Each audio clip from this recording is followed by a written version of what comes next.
seguinte ideia. A Bíblia Sagrada é a palavra de Deus.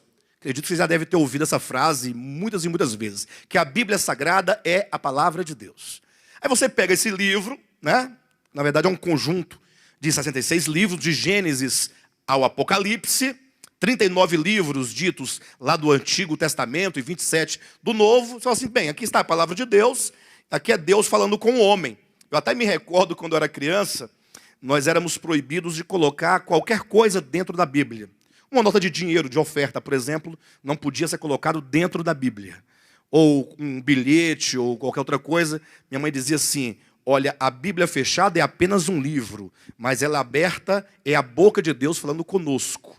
Então, essa ideia, que é uma ideia prevalecente na teologia convencional, de que a Bíblia é a palavra de Deus, isso não é corroborado pela própria Escritura. Na verdade, o que se deve entender claramente é que a Bíblia Sagrada, e esse termo Bíblia significa literalmente um conjunto de livros, é uma biblioteca, nesse caso, a Bíblia Sagrada, ela contém a palavra de Deus.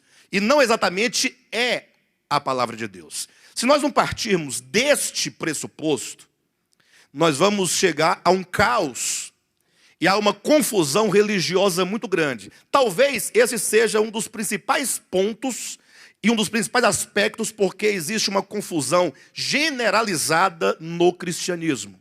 Ou seja, o cristianismo é uma confusão só. Vocês olharem desde as primeiras manifestações ali enquanto esse cristianismo histórico, oficial, na igreja romana, depois as igrejas protestantes, e depois um tanto de movimentos, o protestantismo foi se dividindo, depois veio o movimento evangelicalista, depois o movimento pentecostal, como fruto do outro, e aí o neopentecostal. Ou seja, são muitas manifestações conflituosas, todas partindo de uma mesma premissa, a Bíblia Sagrada. E aí há uma confusão de entendimento. Poderia estar sendo dito que há uma Babel, há um desentendimento generalizado. Essa semana mesmo teve um irmão que colocou no Zap um ponto para se discutir, para se debater. Ele dizia para o pessoal do grupo, né? O que vocês acham da pena de morte segundo a Bíblia Sagrada? Aí eu pensei comigo, o negócio vai pegar fogo, porque é um tema extremamente grave, né? Falar de pena de morte. E se for buscar fundamentos dentro da Bíblia Sagrada, vão encontrar fundamentos para dizer que a pena de morte seria algo não somente legítimo, como seria algo que leva à chancela de Deus. Porque os irmãos vão ver e vão encontrar no Antigo Testamento, na lei de Moisés, quando supostamente ali Deus ordena a morte daquele que colheu lenha em dia de sábado para acender um fogo, Números capítulo 35, salvo engano. Quando Deus ordena na lei também que se mate por apedrejamento o homem ou a mulher adúltera, aqueles que são pegos no flagrante ato de adultério. Ou seja, vamos encontrar vários momentos que não somente nós temos uma ordem direta para se apedrejar alguém que cometeu um pecado pontual, ou mesmo de uma forma genérica, na forma de lei, de mandamento, ordenando, olha, quando isso vier a acontecer, deve-se matar o indivíduo, ou matar a pessoa, e tal, e tal, e tal. Aí você fica pensando, poxa, e agora, né? Se for pela Escritura, vai encontrar fundamentos. Mas, de repente, você vai encontrar no próprio decálogo da lei de Deus, que são os 10 mandamentos, ali o 6º mandamento que diz, não matarás. E aí os conflitos se instauram, né? Aí nós vamos, eu estou citando apenas um exemplo, poderia citar aqui dezenas deles, para que os irmãos possam perceber como que cada um vai se apoiando aqui e ali dentro da Bíblia, e no final estão todos certos e no final estão todos errados. É por isso que há, por exemplo, igrejas que elas se fundam em toda a sua vida, vivência, seus objetivos, seus alvos, toda a sua projeção enquanto igreja, na busca, por exemplo, de experiências místicas. Isso porque encontra uma certa fundamentação, vão encontrar em algum lugar alguns textos que falam sobre essas manifestações místicas, seja no Antigo ou seja no Novo Testamento. Outras vão ficar em busca de ritos, alguns ritos do Antigo Testamento, e outros vão querer trazer para o Novo Testamento, outros vão atrás de usos e costumes, de práticas, e aí não tem como conciliar todas as coisas, o fato é esse. Bem, alguém pode perguntar, pastor, mas eu achei estranho o senhor afirmar que a Bíblia então não é a palavra de Deus, mas que a Bíblia contém a palavra de Deus? Mas isso é um fato. Basta você pensar um pouco que você vai encontrar na Bíblia não somente palavras de Deus, como você vai encontrar palavras de homens mentindo, homens falando coisas às vezes que vai de encontro à própria vontade de Deus, palavras do diabo. Quando o diabo, por exemplo, coloca algo na sua voz, quando ele tentou Jesus no deserto, ali o próprio diabo colocou várias situações, inclusive citando textos da Escritura, mas o modo como foi colocado e o descontexto no qual foi colocado, na verdade, demonstra a intenção errada daquelas palavras que não pode ser a palavra de Deus. Então, em suma, eu não tenho tempo para explanar isso, nós gastamos umas 4 aulas do querigma só para poder explicar essa tricotomia que é Bíblia Sagrada, Escritura e Palavra de Deus. Mas eu posso adiantar o seguinte: a própria Bíblia nos declara que a palavra de Deus é uma pessoa viva. Não é uma questão de um papel, de um livro, de uma escrita da antiguidade ou do tempo presente, mas que a palavra de Deus é uma pessoa viva.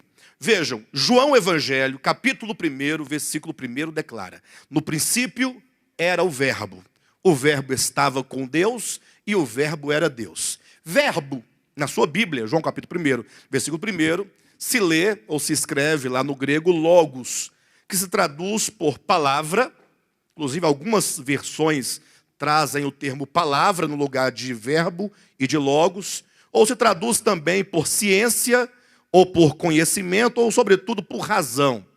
De sorte que João capítulo 1 declara que a palavra era desde o princípio. No princípio era o logos, no princípio era a palavra. E a palavra estava com Deus e a palavra era Deus. Alguém diria, pastor, mas isso não justifica você dizer que a palavra de Deus, é o próprio Cristo. Bem, então, verifica na sua Bíblia rapidamente em Apocalipse capítulo 19, versículo 13. Nessa porção aqui, João descreve profeticamente a segunda vinda de Cristo em glória. E é dito então no 13 assim, ele está vestido com um manto tinto de sangue, e o seu nome se chama o Verbo de Deus. Ou como se lê, e o seu nome se chama a Palavra de Deus. Portanto, mais uma vez nós vemos aqui como que a palavra de Deus diz respeito a Cristo. E há um texto, talvez seja um dos textos mais contundentes, que está aqui no capítulo 4 de Hebreus. Vamos ler aqui nos versículos 12 e 13, em que claramente nos demonstra que a palavra de Deus é o Filho de Deus, é o próprio Cristo de Deus. Capítulo 4 de Hebreus, versículos 12 e 13. Leia comigo, porque a palavra de Deus é viva. Eu sei que os irmãos já leram esse texto dezenas de vezes, mas talvez não com a atenção necessária para o que o texto diz. A palavra de Deus é viva e eficaz, e mais cortante do que qualquer espada de 2 gumes, e penetra até ao ponto de dividir alma e espírito, juntas e medulas, e é apta para discernir os pensamentos e propósitos do coração. Então veja como que é feita aqui a descrição orgânica da palavra de Deus. Não se refere aqui a um livro, não se refere aqui à escritura enquanto registros históricos de povos, de culturas, de costumes, de épocas.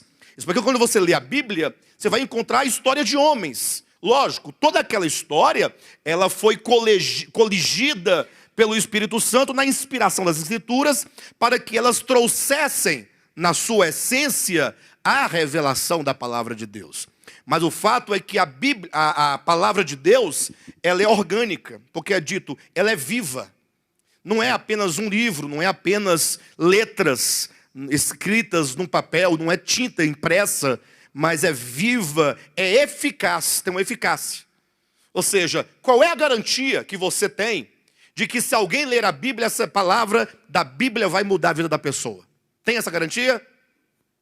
Tem? Hã? Quem tem dúvida disso? Bastava você pegar a Bíblia, dar para um ateu, ele leria, então ela teria a eficácia de mudar a vida, o coração da pessoa. Mas isso não é verdade. Não existe nenhuma garantia de que a mera leitura da Bíblia mude a vida da pessoa. Ainda que isso, no primeiro momento, ofenda um pouco aquele cristão mais dogmático, né? Falando, mas o pastor Alexandre disse que a mera leitura da Bíblia não muda a vida de alguém.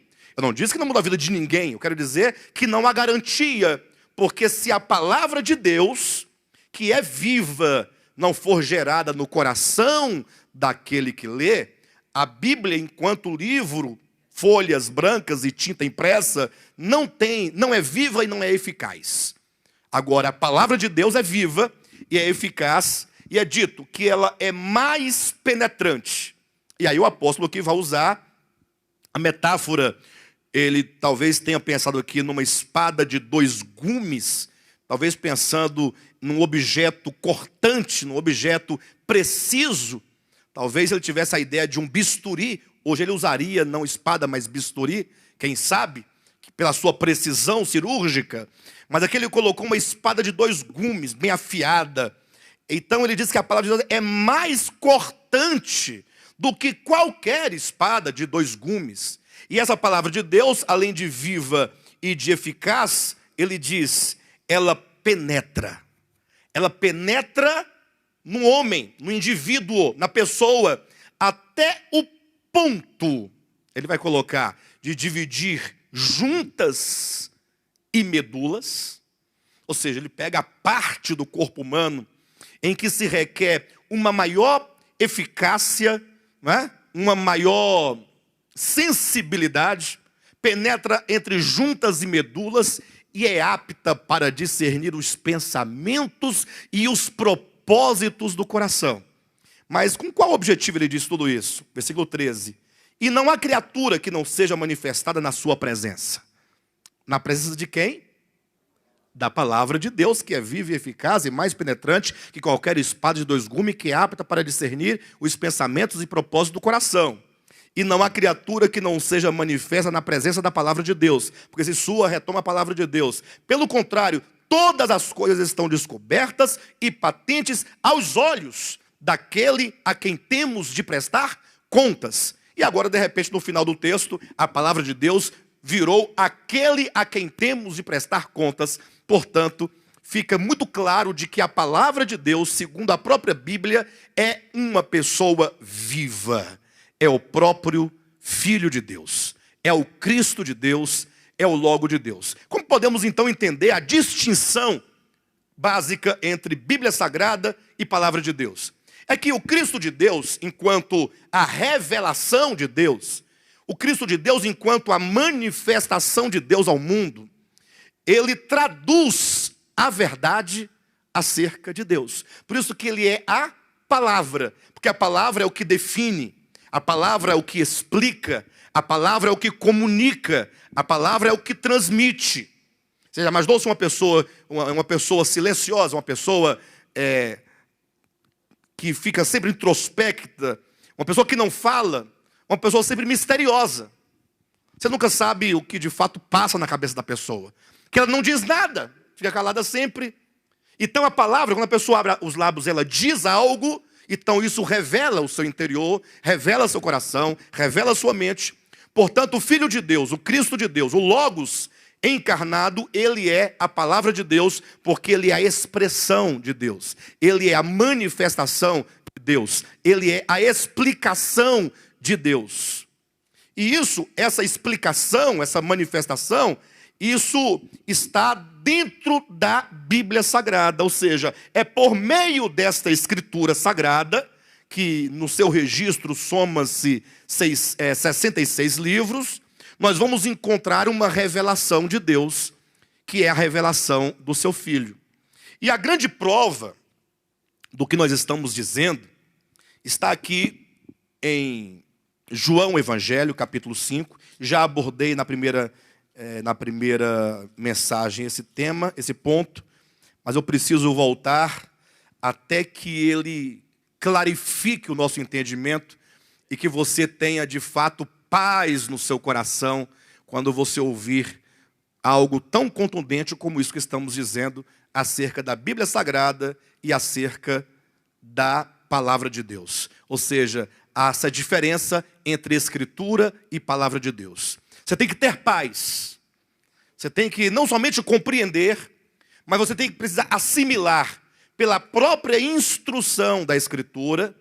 E isso tem que se assentar no seu coração e você ter paz. Você saber que você está crendo e vivendo e buscando viver aquilo que a Escritura ensina como verdade.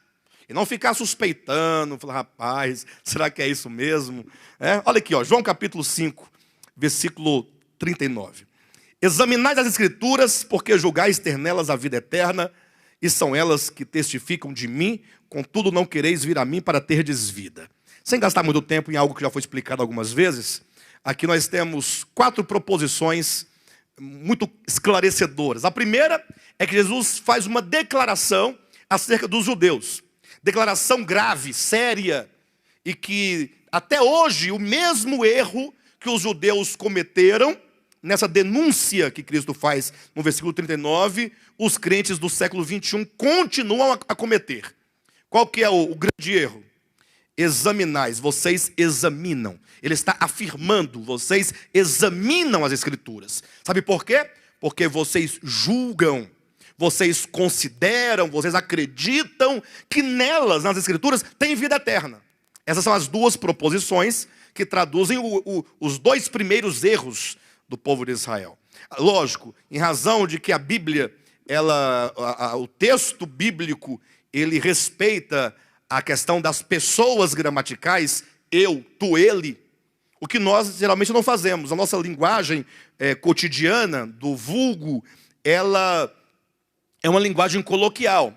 Então a gente fala assim, não, você vai, eu vou, nós vamos, né? E todo mundo se entende. Quando você começa a ler um texto, a escrever um texto, observando as pessoas gramaticais, por exemplo, eu, tu, ele, são as 3 pessoas gramaticais. Não é isso mesmo? Eu, tu, ele? Porque o nós, vós, eles repetem o plural de eu, tu, ele. Portanto, são 3 as pessoas gramaticais. Então, os verbos, eles são conjugados de acordo com as pessoas. Eu canto, tu cantas, ele canta. Não é assim? Vós cantais. Quem é que vai andar na rua dizendo assim, vós cantais, vós fazeis? Um tanto estranho para a gente, né? Só que a Bíblia usa essa linguagem culta. Aí temos que atentar, porque senão você vai pensar que Jesus estaria aqui dizendo, examinais as Escrituras, como se ele estivesse dizendo, vocês devem examinar as Escrituras, porque nelas existe a vida eterna, porque nelas tem. Não, ele não está dizendo para você examinar. Não há nenhuma ordem e nenhuma declaração de que haja vida eterna aqui. Ele está dizendo, vocês examinam. Eu examino é uma afirmação. Tu examinas, ele examina, nós examinamos, vós examinais. Está dizendo, vós examinais, como quem diz, vocês examinam as Escrituras. Isso é um fato, eles examinavam. Pastor, mas não devemos examinar? Devemos sim examinar. O exame da Escritura é não somente lícito, mas é um dever nosso. Entretanto, nesse texto, não se ordena que se examine, mas está declarando, vocês examinam. Mas o problema não está no exame, está no modo como você se apropria deste exame. Vocês examinam com qual objetivo? Aí Jesus diz, porque vocês julgam. Vocês julgam, vocês acreditam que nela tem a vida eterna. Nesse exame, aí você vai sair procurando texto para fundamentar uma ética, uma moral, um comportamento, uma conduta, um manual de vida. Por isso que está todo mundo atrás de bons comportamentos, de bom costume, extraído da Bíblia para poder estabelecer uma vida prática, como quem diz, se eu fizer tudo isso, eu terei a vida eterna. Jesus disse, isto é um grande erro. Vocês julgam isso. Só tem um detalhe. Versículo ainda 39. E são elas que testificam de mim. Ou seja, a Escritura, as Escrituras são um testemunho de Cristo. Eu posso dizer claramente, sem nenhum erro, que as Escrituras são ou trazem um testemunho da palavra de Deus. E aqui se faz a dicotomia entre Escritura e palavra de Deus. A palavra de Deus, ela é testemunhada nas Escrituras, e as Escrituras têm essa finalidade de apontar para a pessoa de Cristo, para que esta pessoa viva, eficaz, dinâmica, diante de quem todos os homens estarão em pé, nus, no dia de prestar contas. Então, esta pessoa viva, que é Cristo, é Ele que traz vida. Lembram de João capítulo 10, versículo 10? Jesus disse, eu vim para que tenham vida, e a tenham em abundância. Ou seja, ele diz, eu sou o caminho, a verdade e a vida. João 14, versículo 6. Ainda em João capítulo 11, né? Quando Jesus disse, versículo 25, eu sou a ressurreição e a vida. Então, nós observamos como que sempre há um desvio do entendimento para enfraquecer a verdade do Evangelho.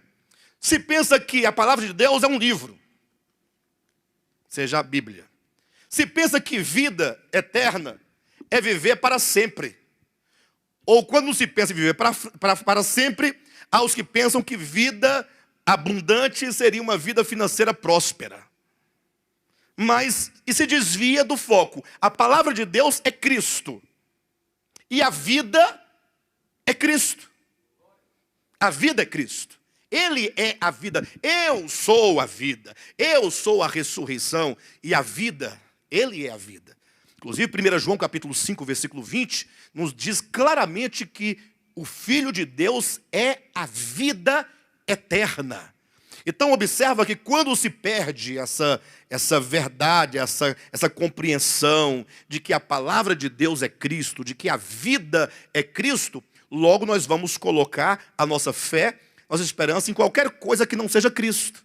Por isso que aqui em Hebreus, no capítulo 1 e nos primeiros 4 versículos, o escritor aos Hebreus, ele começa dizendo sobre o falar de Deus, que Deus falou outrora pelos profetas, mas que nesses últimos dias nos falou pelo Filho.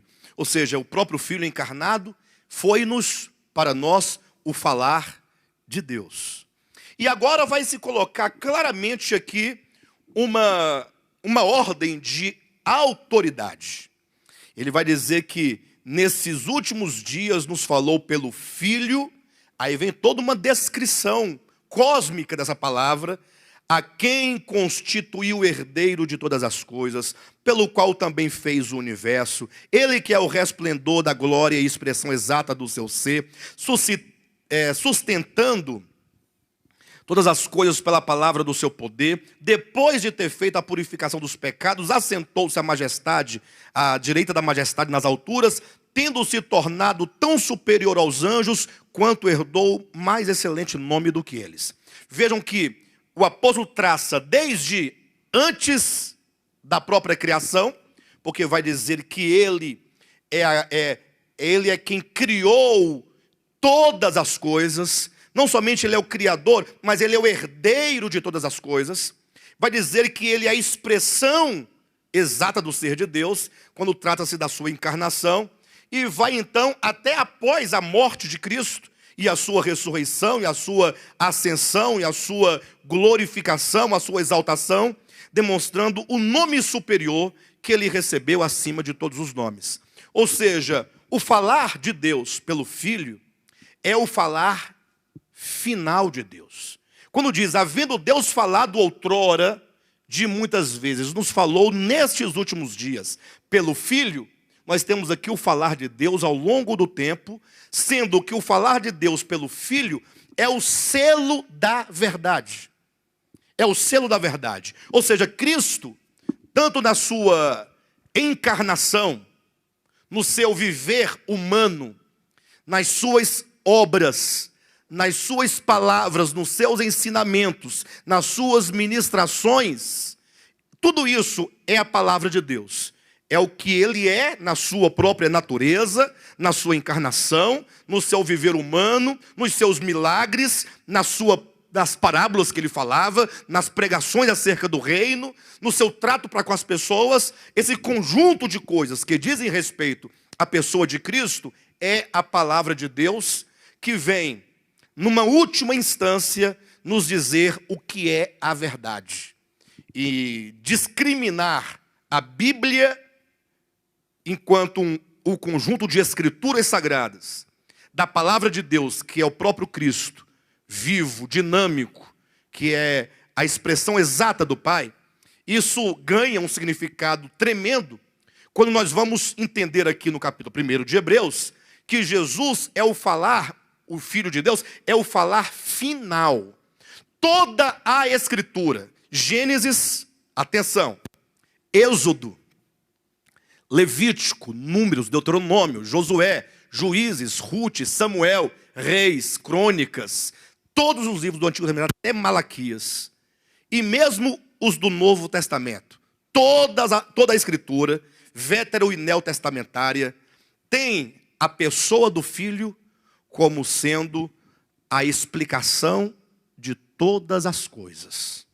Ou seja, você não pode tomar nenhuma parte das Escrituras, seja ela qual for, ou quem quer que tenha dito em nome de qualquer um que seja, mas se ferir o princípio dessa palavra última, essa palavra máxima, essa palavra final, esse selo final, que é o próprio Cristo, então não está de acordo tal entendimento. Ou seja, a pessoa de Cristo, a obra de Cristo, o falar de Cristo é, em síntese, a verdade revelada de Deus de maneira clara, sem nenhum tipo de sombra, nem de figura, nem de profecia, nem de tipologia. E aí fica fácil de entender o que eu estou dizendo, se colocarmos aqui alguns exemplos práticos, para os irmãos terem uma noção.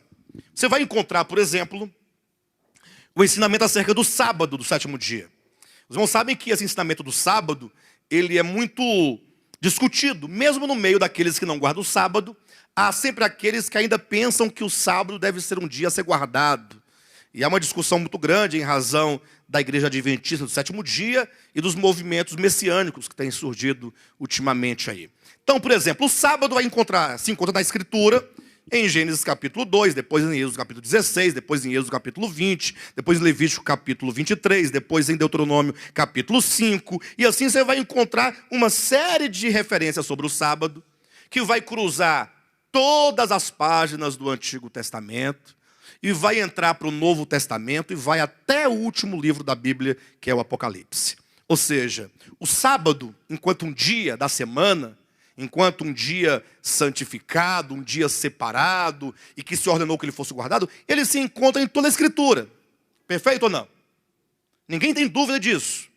Entretanto, quando alguém quer entender acerca disso, não somente ele tem que ler todos os textos para compreender o significado em cada tempo, a sua aplicação, o seu porquê na Escritura, nos contextos, mas deve-se olhar para Cristo e perguntar a Cristo o que ele tem a dizer acerca disto. Qual o significado do sábado dentro dessa economia de Deus. E devemos, portanto, nos satisfazer com aquilo que o Senhor Jesus explica ou que ele diz acerca daquele tema. Lógico que o falar de Cristo nos evangelhos, que é lá onde nós vamos encontrar o falar de Cristo, Mateus, Marcos, Lucas e João, ele não trata de todos os assuntos que se encontram nas Escrituras. Mas ele vai estabelecer os princípios norteadores da verdade. A verdade não é algo que se concretiza em tempos específicos em detrimento de outros períodos. A verdade não é cultural. A verdade não é hebraica. Não é ocidental. Eu digo hebraico e ocidental porque o Antigo Testamento é hebreu. Ou não é? Quem escreveu o Antigo Testamento? Foram os hebreus, a começar pelo primeiro, Moisés, escreveu a Torá, depois os profetas hebreus. Portanto, o Antigo Testamento, ele tem uma natureza hebreia, ou que seja hebraica. Ali está o pensamento hebraico, ali estão os fundamentos, está os fundamentos culturais, religiosos, os pressupostos estão ali dentro, todos eles. Você vai para o Novo Testamento, nós vamos encontrar aí os livros ocidentais, porque não somente nós vamos encontrar aqui alguns evangelhos escritos por alguns hebreus, entretanto, a maior parte do Novo Testamento é paulino, ou é paulina, a maior parte é paulina, e nós vemos aí a propagação do evangelho paulino no mundo ocidental. Alguns falam, não, a Bíblia ela tem uma parte judaica e uma parte ocidental. Aí eu diria, mas a verdade contida na Escritura não é hebraica e não é ocidental, porque a verdade de Deus, ela não é local, não é temporal, não é hemisférica, não é propriedade de um hemisfério do planeta, ou de um grupo de pessoas que pensam de determinado modo. Por isso que o falar de Cristo não vem exatamente em modelos ou arquétipos doutrinários que se possa conceber do ponto de vista meramente material, mas o falar de Cristo traz os princípios da verdade. De sorte que se você perguntar para Cristo acerca do homicídio, já que alguém, porventura, em algum momento, gostaria de debater ou de discutir acerca de pena de morte, com tanto texto que você puder apresentar na Escritura, nenhum é maior ou mais forte do que quando Jesus diz o seguinte: olha, você se tornará um filho de Deus, você se tornará um filho de Deus somente quando você manifestar no seu coração o Espírito do Pai Celestial. Em outras palavras, está dizendo, filiação, novo nascimento, afirmar que é filho de Deus, isso não é uma doutrina. Quando você pensa no novo nascimento enquanto doutrina, aí você está se orgulhando porque você é filho de Deus, porque você não usa aquela roupa, não come aquela comida, não ouve aquela música, não bebe aquela bebida, não vai naquela discoteca e não faz isso ou aquilo outro. Entretanto, Jesus diz assim, olha, vocês se tornarão filhos do vosso Pai Celestial quando o Espírito do Pai Celestial habitar organicamente em vocês, a ponto de vocês viverem e procederem como procede o Pai Celestial. Alguém pergunta, e como é que o Pai Celestial procede? Aí ele diz, o Pai Celestial, quando olha para o bom, para o homem bom, e para o homem mau, perverso, não tem o bom e o mal? De modo prático, na terra não tem pessoas boas e pessoas más, ou não tem? Não tem o perverso, o mal? O Pai Celestial, quando ele olha para o bom e olha para o mal, ele não faz acepção de pessoas. Deus é amor, Deus é bom, por isso ele vai dar o sol para bons e maus. Ele vai dar a chuva para os bons e para os maus. Ele não faz essa distinção. Ele, enquanto Criador, ele no seu amor, na sua bondade, ele dá a bons e a maus. De modo então, o texto eu estou falando de Mateus capítulo 5, Jesus fala, vocês se tornarão filhos do Pai Celestial quando vocês amarem os inimigos, abençoarem os inimigos. Observe então que aqui está dizendo de uma virtude de Deus. Você quer saber quem é Deus? Ah, eu quero saber quem é Deus. Então você não deve ler Moisés. O que é ler Moisés? Você não deve tomar como pressuposto os livros de Moisés para você conhecer a Deus, porque Moisés não conheceu a Deus. Isso é forte, pastor. Isso me intriga, isso me deixa desconfiado.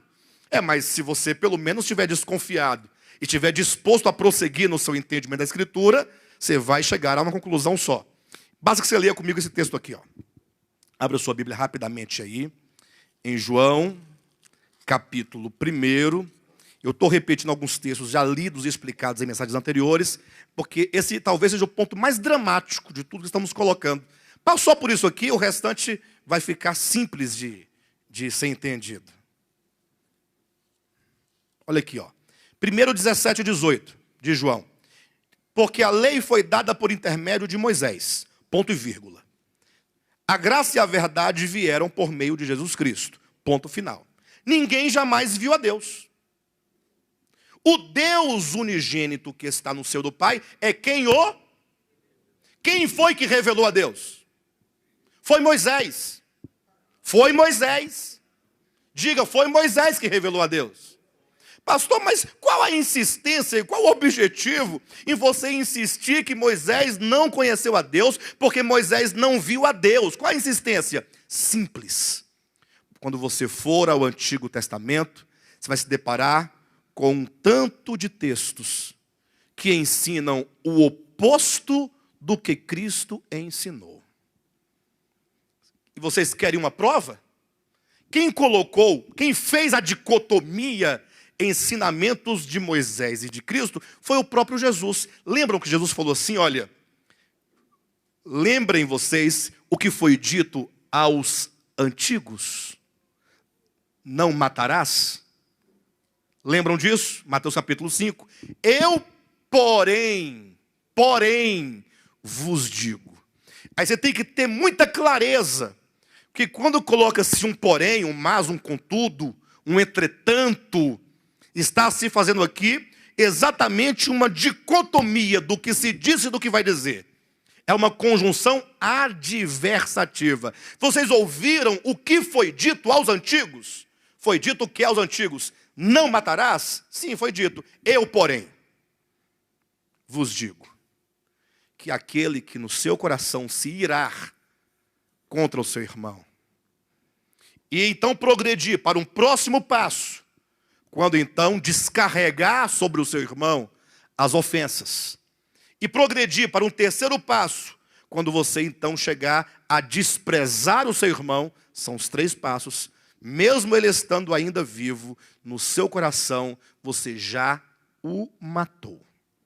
Aqui não há uma discrepância entre o falar de Cristo e o de Moisés, mas há uma elevação, como acontece com o caso do adultério. Mas há um outro texto, quando diz, ouvistes o que foi dito, amarás o teu próximo e odiarás o teu inimigo. Foi dessa maneira que os escribas, que os fariseus, a partir de Moisés, interpretou a lei e entendeu a lei. Amarás o teu próximo e odiarás o teu inimigo. Ele fala, pastor, mas Moisés nunca disse isso. Talvez você nunca tenha lido os Salmos como um todo. Qual era o espírito da nação de Israel, baseado em Moisés e nos profetas? O espírito nacional. O povo de Israel, eles tinham, atenção, eles tinham um espírito nacionalista, um espírito teocrático, um espírito de pertencimento ao Deus verdadeiro, de tal modo que eles julgavam, e aí você tem a Torá inteira para provar isso, como que havia ali os inimigos de Israel, não havia? Egito, Babilônia, Assíria. E o Salmo 137, abre lá por gentileza, é um salmo que nos dá uma ideia desse sentimento legalista de pertencimento, de exclusividade da nação de Israel. O Salmo 137 é um salmo que narra o momento, o tempo em que os filhos de Israel estavam cativos em Babilônia. Vocês imaginem, pensem comigo, olhem para mim. Babilônia foi lá, em Jerusalém, cercou Jerusalém, fez um sítio. Depois de algum tempo, eles tocaram fogo nas portas, invadiram Jerusalém, mataram jovens, mataram moças, estupraram moças e levaram todo mundo cativo. O rei foi levado com ganchos no nariz, todos escravos para a Babilônia.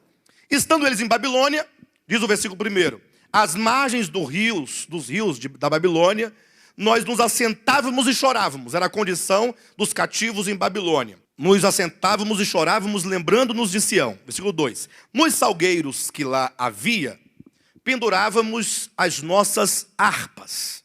As harpas são os instrumentos de cordas. Então eles depositaram. E por que eles penduravam nos salgueiros os instrumentos de cordas deles? Versículo 3. Pois aqueles que nos levaram cativos, os inimigos, nos pediam canções e os nossos opressores nos pediam que fôssemos alegres, dizendo: entoai-nos algum dos cânticos de Sião. Agora os opressores queriam que eles cantassem aquelas canções lindas lá de Israel, de Jerusalém, que eles fossem alegres. Vocês têm que ser cativos alegres. Vocês não podem ser escravos tristes. Vocês têm que ser aqueles escravos que não levam em conta o que os inimigos de vocês fizeram. Vocês devem cantar. Talvez numa linguagem de Cristo, vocês devem abençoar os seus inimigos e orar por eles. Aí segue o texto, versículo 4. Como, porém, havíamos de entoar o canto do Senhor em terra estranha? Se eu de ti me esquecer, ó Jerusalém, que se resseque a minha mão direita, apegue-se-me a língua ao paladar, se não me lembrar de ti, se não preferir eu Jerusalém, a minha maior alegria.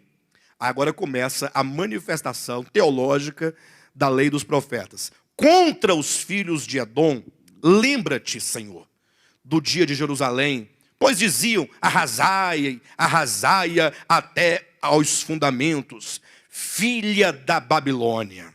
Quase que saiu um outro nome aqui, né? Filha da Babilônia. Não é? Eu coloquei tanta expressão, né? Filha da Babilônia, que hás de ser destruída. Feliz, bem-aventurado, bendito, abençoado, aquele que te der o pago do mal que nos fizestes. Ou seja, pagai o mal com o mal. Olho por olho, dente por dente. E aí, para não ficar só nisso, versículo 9. Feliz, bem-aventurado, abençoado é aquele que pegar teus filhos e esmagá-los contra a pedra. Será abençoado, enriquecido, bendito de Deus, quando pegar as criancinhas todas de Babilônia e começar a esmagar as cabeças delas, quando aquele cérebro sair para fora. Saiu o sangue pelo nariz, pela boca, pelos ouvidos, e o cérebro estourou. Essa pessoa que faz isso é abençoado, é bendito de Deus de Israel, porque ele está pagando o mal com o mal. Jesus não ensinou isso. E agora, nós vamos ficar com Moisés ou com Jesus? Nós vamos ficar com a palavra de Deus. A palavra de Deus que é viva, que é eficaz, porque ninguém jamais viu a Deus. A lei foi dada por Moisés, é verdade, tá bom, foi muito boa. Afinal, é rudimentos, né? Glória a Deus. Mas ela, falando outrora, chegamos agora no falar final, máximo, absoluto, na pessoa, obra e palavra de Cristo. Chegamos então na suma da verdade. João capítulo 1, versículo 17 diz: ninguém jamais viu a Deus. Ninguém jamais viu a Deus. O versículo 18, né? O Deus unigênito que está no seio do Pai é quem o revelou. E a relação é clara, é explícita. Basta que você leia o versículo 17, quando diz: a lei foi dada por intermédio de Moisés, a graça e a verdade vieram por meio de Jesus Cristo. Aqui nós temos uma dicotomia. A lei é de Moisés, a graça e a verdade é de Cristo.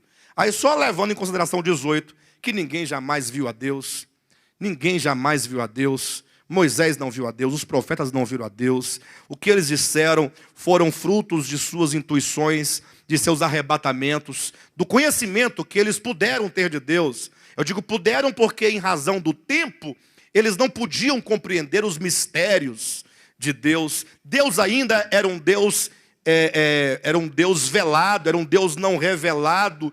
Tudo que dele se falava ou se vislumbrava acerca de Deus era mera sombra, como diz Colossenses capítulo 2, versículo 17, como diz Hebreus capítulo 10, versículo 1, toda a verdade que se podia conceber acerca de Deus no Antigo Testamento era sombra, e eu reitero e reafirmo e ratifico que a sombra é a ausência de luz. De repente, veio o verbo, veio a palavra de Deus. Ele diz: eu sou a luz do mundo. Eu sou a luz da vida. Aquele que é a palavra de Deus é também ele próprio a luz. João capítulo 1, versículo 6 em diante. Houve um homem enviado por Deus, cujo nome era João. Este veio como testemunha para que testificasse a respeito da luz, a fim de todos virem a crer por intermédio dele. Ele não era a luz, João Batista não era a luz, mas veio para que testificasse da luz. Jesus, então, o Cristo encarnado, ele é a luz que ilumina. Ele vem trazer a verdade, a graça e a verdade vêm por intermédio de Cristo. De modo, então, que como diz Hebreus capítulo 1, como ninguém jamais viu a Deus, ninguém viu, ninguém pode falar por ele. Olha também aqui em João capítulo 3, só para não perder esse texto. É João Evangelho capítulo 3, versículo 13. Ora, ninguém subiu ao céu, senão aquele que de lá desceu, a saber, o Filho do homem que está no céu. Ninguém subiu aos céus, ninguém jamais viu a Deus, e não posso deixar de ler o texto que o pastor Josué traz a nós, no capítulo 11 de Mateus. Abra a sua Bíblia, que mais uma vez agora é o testemunho do próprio Filho, né? Ressaltado pelo pastor Josué, muito bem lembrado. Inclusive eu pedi para o pastor que sempre que ele quiser me interromper, você tenha a liberdade, tá, pastor?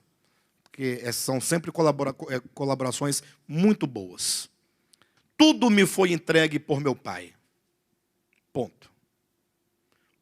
Ninguém conhece o Filho, exceto o Pai e Moisés. E ninguém conhece o Pai, exceto o Filho e Moisés. Na Bíblia Sagrada. Estou lendo nolinha na Bíblia Sagrada. Leamos de novo, agora corretamente. Eu queria só saber se os irmãos estavam atentos mesmo, viu, irmãos? Ninguém conhece o Filho, senão o Pai. E ninguém conhece o Pai, senão o Filho, e aquele a quem o Filho o quiser revelar. De todo modo, o que eu quero agora me prender aqui, até o final dessa ministração, voltando aqui em Hebreus, é exatamente o que justifica o fato do apóstolo colocar em relevo a superioridade do falar do Filho em relação ao falar dos profetas. Isso prova que não existe simplesmente uma continuação que soma todas as coisas. O maior erro de interpretação e de entendimento das Escrituras é a pessoa pensar que a Bíblia é um conjunto de valores que foram ditos por muitos, e quando chega em Cristo ele continua dizendo outras coisas que devem ser todas somadas a um conjunto de coisas. E isso é um erro. Cristo, ele é uma coisa à parte de tudo o que foi escrito, porque ele é a concretização de tudo o que foi dito. Ele é a substância, ele é a realidade, ele é o cumprimento, ele é a palavra de Deus revelada e testificada nos escritos do Antigo Testamento. De sorte que Cristo, portanto, usando aqui uma palavra de um pregador de Brasília, muito adequada essa frase, Cristo é a chave hermenêutica de toda a Escritura. É esse Espírito de Cristo. Por isso que o apóstolo aqui vai dizer assim, olha, capítulo 1, versículo 3. Ele que é o resplendor da glória. Quando ele diz resplendor da glória, qual que é a ideia? A ideia não é de luz? Assim como existe o sol, e existem os raios que emanam do sol, e não somente nos revelam o sol, como nos traz dos seus elementos, Cristo, ele é esse resplendor da glória divina. E ele, também diz o texto, é a expressão exata. Será que alguém poderia dizer que Moisés, enquanto os seus escritos, é a expressão exata de Deus? Moisés seria a expressão exata de Deus? Não, a expressão exata de Deus. E quando diz expressão, é aquilo que revela o que Deus de fato é. Então, digam o que quiserem acerca de Deus. O único que pode dizer exatamente quem Deus é o Filho. Por isso que ele é esta chave de interpretação na sua pessoa, no seu viver humano, nas suas palavras, no seu trato para com as pessoas. Por isso que ele diz, eu sou o caminho, eu sou a verdade. Ele é a verdade. Lembrando que a lei foi trazida por Moisés. A graça e a verdade vieram por meio, não de Moisés, que não viu a Deus, nem conheceu a Deus, mas a graça e a verdade vieram por meio de Jesus Cristo. E isso fica-nos muito claro no texto de 1 João, primeira epístola de João, capítulo 5, versículo 20. Também sabemos que o Filho de Deus é vindo, e nos tem dado entendimento para reconhecermos o verdadeiro. Aí agora eu quero que vocês pensem comigo. Pensem comigo. Vamos relacionar esse texto ao de João Evangelho, capítulo 1, versículo 17. Em João 17 fala assim, olha, a lei foi dada por intermédio de Moisés. Perfeito? Vamos, para a gente ficar bem dinâmico, vamos colocar aqui. Essa ala à minha esquerda fica... A lei foi dada por intermédio de Moisés. Vocês são o povo da lei. Vocês são aqui o povo de Moisés, tá bom? A lei foi dada por intermédio de Moisés. Essa ala daqui fica assim, ó. A graça e a verdade vieram por meio de Jesus Cristo. A lei veio por Moisés. A verdade veio por Jesus Cristo. Aí chegando aqui agora em 1 João capítulo 5, versículo 20, diz assim: sabemos que o Filho de Deus é vindo e nos tem dado entendimento para reconhecermos o verdadeiro. Ou seja, a verdade veio por meio de Cristo, e esse Cristo que veio nos tem dado entendimento para reconhecermos o verdadeiro. Eu pergunto, é possível encontrar aqui em Moisés a verdade? Ela veio aqui? Ah, pastor, então, se a verdade não veio com Moisés, então veio a mentira? Alguém poderia perguntar. Não é a mentira. É que a verdade... ela estava aqui velada com os rótulos e com os invólucros da cultura, dos costumes, de uma nação, das sombras e figuras. Ou seja, a verdade não estava aqui trazida à luz. A verdade estava embutida como um fio de prata, como uma substância no meio de um invólucro de culturas, de histórias, de pessoas. Porque a lei, ela era apenas a sombra de bens vindouros e não era em si mesma a substância das coisas anunciadas e que viria. Então, aqui nós não tínhamos a verdade, nós tínhamos sombras, figuras, tipos. A verdade é a substância. Então, quando veio Cristo, do lado de cá, é dito claramente que ele veio e nos tem dado entendimento para reconhecermos o que significa o verdadeiro. O verdadeiro. Então, irmãos, entendam comigo em nome de Jesus. Estamos trabalhando conceitos de sombras e figura, e a verdade e o verdadeiro. Para os irmãos entenderem isso claramente, eu quero citar um outro texto que traz essa questão também de sombras e figuras e de a verdade e o verdadeiro. Entendam isso. Certa vez a mulher samaritana, os irmãos lembram do relato de João capítulo 4, uma mulher que era samaritana, se encontrou com Jesus e num dado momento, ela discernindo que Jesus era profeta, fez uma indagação, talvez uma das indagações que mais nos traz luz em toda a Escritura. Porque ela falou assim, olha, eu vejo que tu és profeta, então me responda algo. Onde de fato devemos nós adorar? Lá em Jerusalém, no templo de Jerusalém, sobre o Monte Moriá, ou no templo aqui em Samaria, sobre o Monte Gerizim? Eram dois templos. Esses templos, eles eram rivais. Havia uma rivalidade. Os judeus diziam que o templo verdadeiro, o lugar verdadeiro, o modo verdadeiro era em Jerusalém. Os samaritanos Diziam, não, é aqui em Samaria e é assim que Deus quer que nós façamos. Estava lá alguém querendo acertar, né? Porque quem é que não quer acertar? Foi quando Jesus respondeu, olha, não é nem Jerusalém e nem Samaria. Aí isso dá um desespero, né? Porque tira nossos fundamentos, a nossa segurança, o nosso barco. Porque coisa boa, embora você esteja em alto mar, é você estar dentro de um barco. É a sua segurança. Se ele não virar, pelo menos você está ali dentro. Agora, quando se apela à fé, Jesus fala, vem, e você tem que andar sobre as águas. Você tem que andar sobre a fé. Apenas isso. Jesus está dizendo. E você tem que abandonar o barco quando você perde essa solidez debaixo dos pés. E aí é difícil caminhar. A maioria das pessoas naufragam como aconteceu com Pedro. A maioria afunda. E se não tem ali uma mão para levantar, como aconteceu com Pedro, muitos acabam naufragando. O fato é que, quando Jesus diz para aquela mulher, nem em Samaria, nem em Jerusalém, é como que talvez ela pensasse, então onde é que vai ser agora? Já sei, se não é em Jerusalém, nem em Samaria, é aonde então? No Brás. Você já sabe, né? É no Brás.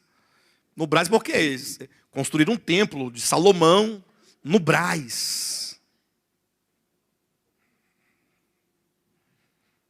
Bem, se não é lá, vai ser aonde então?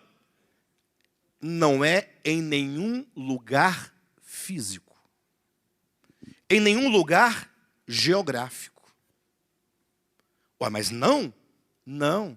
Engraçado, eu pensava que esse lugar aqui, pastor, era um templo aqui, fosse a casa de Deus. Aqui não pode ser a casa de Deus, irmãos. Uma casa desta. Tem templos até mais bonitos do que esse, né?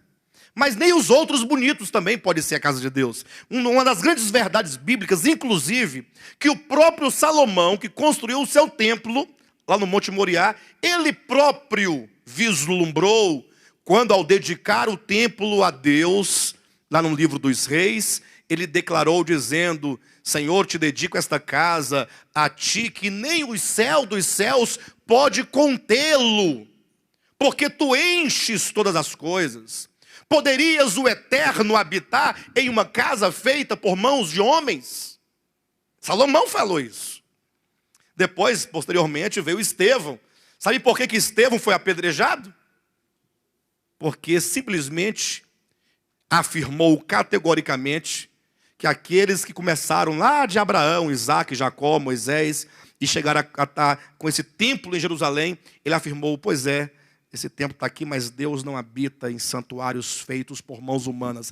Esta foi a gota. Apedrejaram a Estevão, porque ele declarou que Deus não habitava em casas feitas por mãos humanas. Posteriormente, em Atos capítulo 17, Paulo, lá em Atenas, dentro de um templo pagão, da mesma sorte declarou, Deus não habita em santuários feitos por mãos humanas. Então não existe esse tal de se construir um lugar e dizer que é a casa de Deus. Isso é coisa da infância, isso é coisa da lei, isso é coisa da sombra, e sombra, retifico, ou melhor, reitero, é ausência de luz. Cristo disse para a mulher samaritana, o verdadeiro adorador, aí surgiu a palavra verdadeiro. Por meio de Cristo veio a verdade, e ele veio revelar a nós o verdadeiro, isto é, o Deus verdadeiro. Mas não diz o Deus verdadeiro, não diz que o anterior, o antes dele, fosse falso, mas era conhecido como uma sombra. Portanto, não era o verdadeiro. Era apenas um Deus simbólico, que não se podia precisar o seu caráter, o seu coração.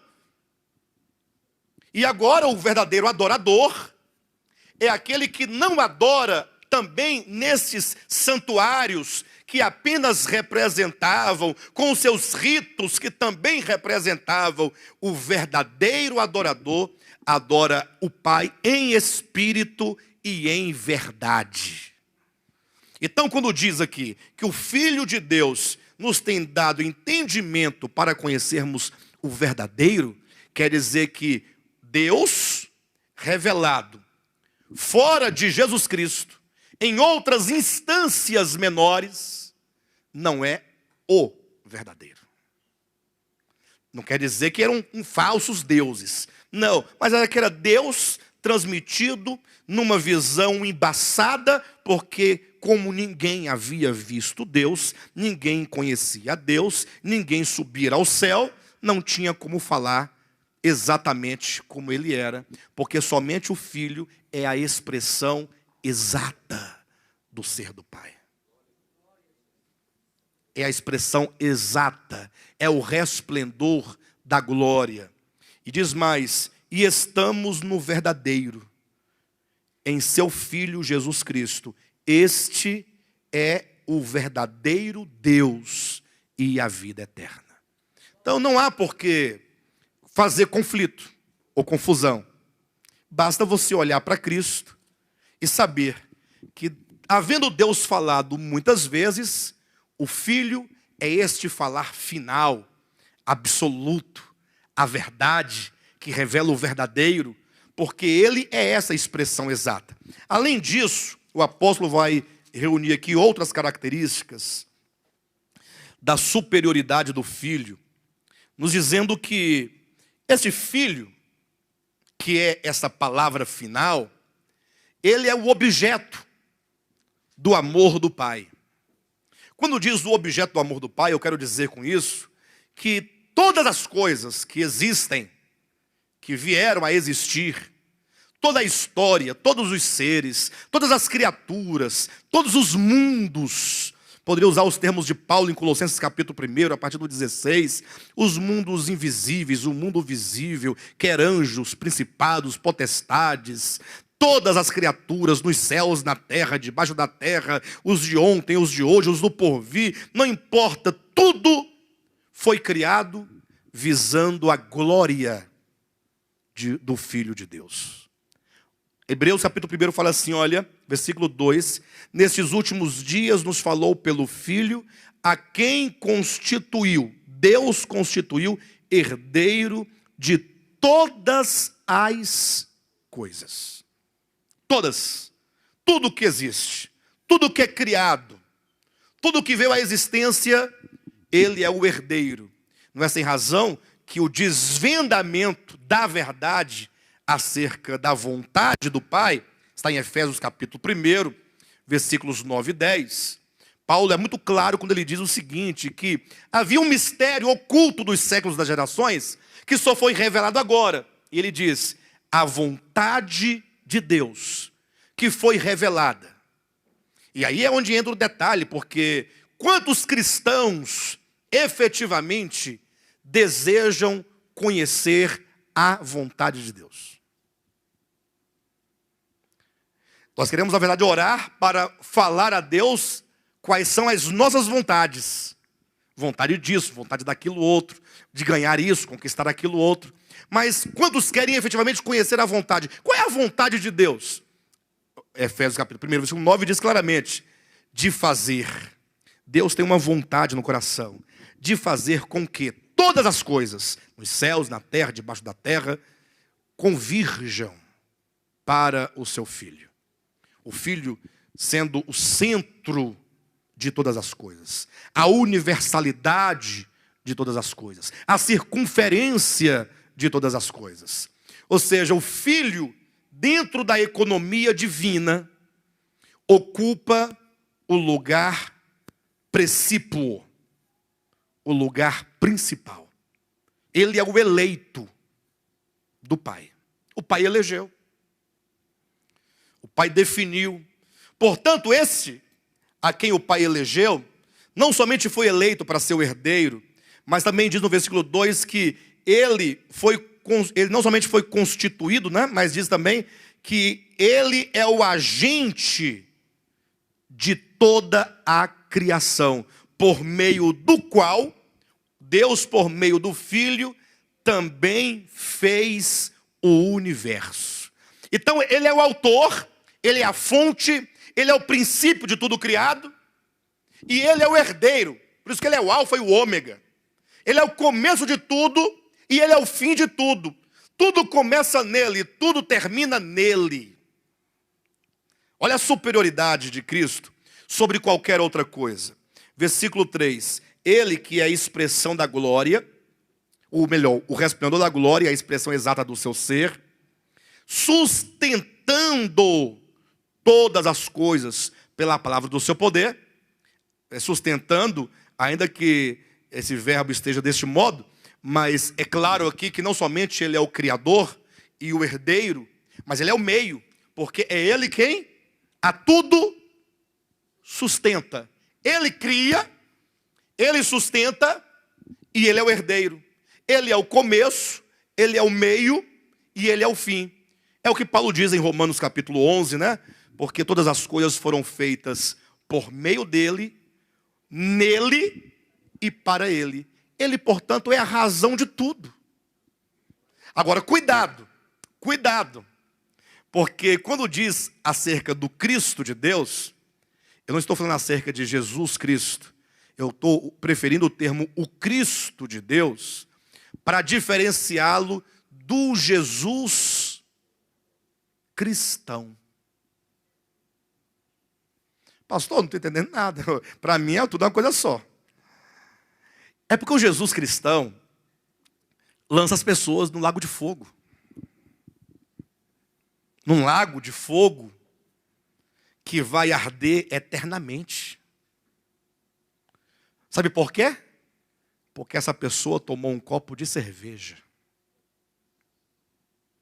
Isso é compatível ao Evangelho? Seja honesto. Uma vez na sua vida. Seja honesto consigo mesmo. Esse Jesus do cristianismo, na sua maioria das manifestações, faz o irmãozinho sair de casa cedo e bater o carro, lá na estrutural. Sabe por quê? Porque nesse mês ele não deu o dízimo.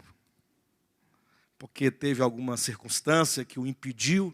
Ele até que estava com tanta vontade de dar o dízimo, ele até prometeu que pagaria depois. Mas esse Jesus ele não pode esperar, porque ele foi infiel e agora então vai bater o carro. Eu vou enviar o devorador para você saber que eu sou Deus e de Deus não se zomba. Esse é o Deus dos cristãos. Quem achar que eu estou mentindo é só fazer uma visitinha por aí, você vai ver como é que é esse negócio. Afinal, todos nós viemos de lá, né? A gente sabe como é que funcionam as coisas. Lógico que não é em todo lugar também, não. Tem uns Jesuses um pouco melhores em algumas outras manifestações. É porque tem alguns ministérios que tem um Jesus um pouco pior, em outros vai melhorando, até um dia chegarem no Cristo de Deus, que não é meu, não é da igreja A, nem B, nem C, mas é o Cristo revelado nos evangelhos. Que ele é simplesmente aquele que ensina a não violência. Ele diz, olha, quando alguém te ferir na face direita, oferece a face esquerda para ele ferir também. Ele não admite nenhum tipo de violência. Quando tentaram dizer que os judeus eram filhos de Deus, os judeus disseram, nós somos filhos de Deus, ele falou, não, não pode ser. Se vocês fossem filhos de Deus, jamais vocês tentariam me matar. Vocês querem me matar? Ué, mas o pai me ama, o pai não quer me matar. Mas vocês querem me matar. Vocês são filhos do diabo, porque quem é homicida é o diabo, não o meu pai. Deus é amor, Deus é luz e nele não há treva nenhuma. O vosso pai é o diabo, o homicídio, a violência é do diabo. Irmãos, essas mensagens que estamos ministrando ultimamente, devemos orar muito, porque a gente fala com tanta ênfase, com tanta certeza, mas o entendimento, às vezes, ele vai à frente da nossa experiência. Isso é um grande detalhe.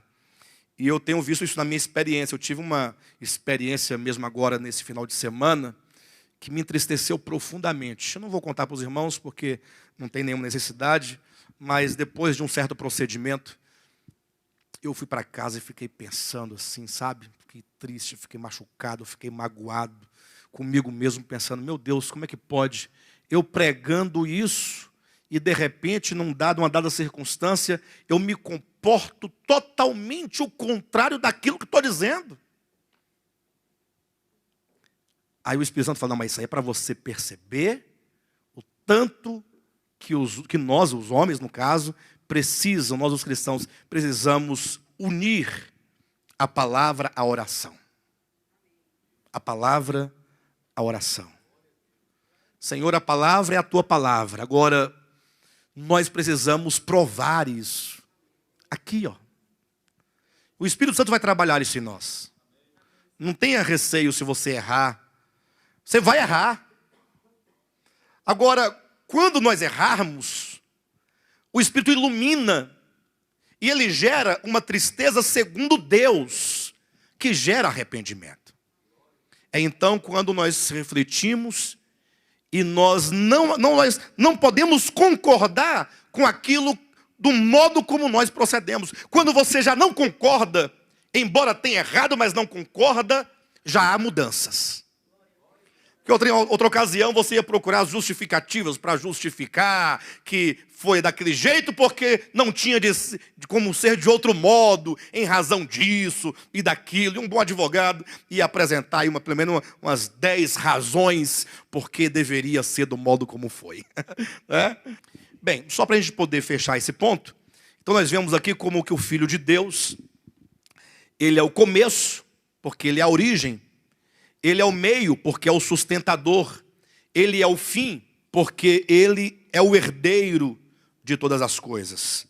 E aí vai entrando ainda mais, dizendo assim, olha, sustentando todas as coisas, versículo 3, pela palavra do seu poder, depois de ter feito a purificação dos pecados, assentou-se à direita da majestade nas alturas. Aí demonstra agora o lugar que ele assume na economia divina, por ocasião de ele ter feito, após ele ter feito ou efetuado a obra de redenção na cruz do Calvário.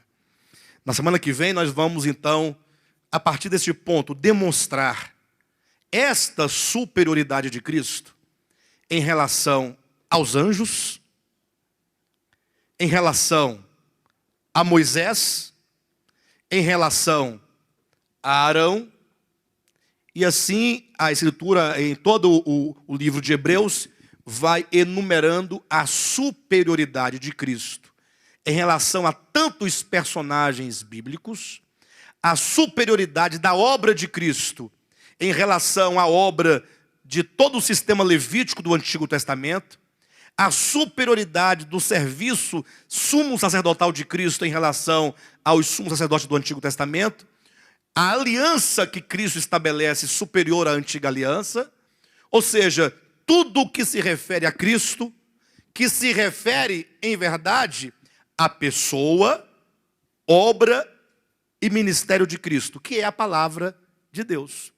Então, Cristo é a palavra de Deus. Cristo na sua natureza, na sua encarnação, na sua obra, no seu ministério, tudo isso é em muito superior a tudo e a qualquer coisa, inclusive àqueles que nós julgamos ser de grande importância e queremos nivelar juntamente com Cristo, como fez Pedro naquela ocasião, que queria colocar 3 tendas, uma para Jesus, uma para Elias e outra para Moisés. Lembram disso? E Jesus, o Pai disse, este é meu filho amado em quem me comprazo, a ele ouvir e não a lei, e aos profetas, não a Moisés e a Elias. Então o objetivo de Hebreus é exaltar o Filho de Deus a um ponto em que nada se nivele a ele, em que ele fique completamente absoluto e que todas as coisas se relativizem diante do absoluto. Só a palavra de Deus, que é o Cristo de Deus, é absoluto, ou absoluta. Só ele é absoluto. Tudo mais é relativo. Enquanto nós não tornarmos tudo relativo para que ele seja o único absoluto, nós estaremos tornando o próprio Cristo relativo quando o colocamos em paridade com as coisas que de fato são relativas. Tá bom? Muito bem, queridos, vocês acabaram de assistir a esta ministração maravilhosa. Eu tenho certeza que ela tocou o seu coração, que ela de fato lhe ajudou na sua fé, porque essas mensagens visam de fato a edificação do corpo de Cristo. Por isso eu quero te convidar neste momento a que você compartilhe com outros esta mensagem, compartilhe no Facebook, nas redes sociais, teça aqui embaixo os seus comentários, para que essa palavra se multiplique e se propague para tantas outras pessoas que ainda não a ouviram e não a conhecem. Inclusive, eu quero estender aqui o meu convite para você que mora aqui no Distrito Federal, para estar conosco em uma de nossas reuniões aqui na QI 4, lote 23, em Taguatinga Norte. Todas as quartas e domingos nós estamos aqui reunidos, sempre com uma poderosa e maravilhosa palavra de Deus sendo ministrada ao nosso coração. Domingo às 9 horas da manhã e às quartas-feiras às 20 horas. Venha, faça-nos uma visita para que possamos nós estreitar a nossa comunhão para a honra e glória do nome de Jesus Cristo. Há também a nossa igreja em Guarulhos, São Paulo, a nossa igreja em Planaltina, Distrito Federal, e também a nossa igreja em Goiânia. Consultando o nosso site, devoltaapalavra.com, vocês terão acesso aos endereços, aos dias de cultos e mesmo os contatos com os respectivos pastores para a glória de Deus. Vamos juntos lutar pela fé cristã, pela fé do Evangelho, para a glória de Deus. Amém.